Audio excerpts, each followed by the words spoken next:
Welcome to Chillin' 101. We hope this video helps. You start by opening Settings and going to Control Center.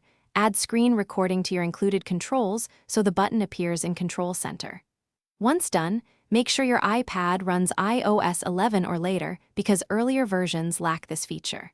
You'll see screen recording listed under Included Controls.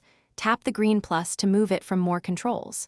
After that, swipe to test Control Center. The circular record icon should now be visible among your controls.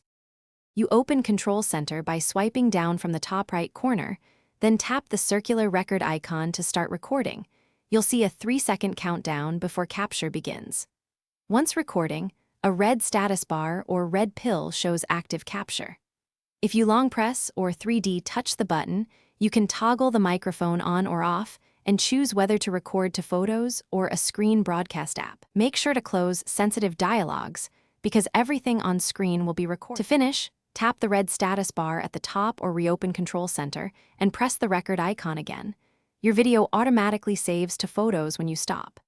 If you can't find the file, check Photos and confirm you have enough storage because low space prevents saves.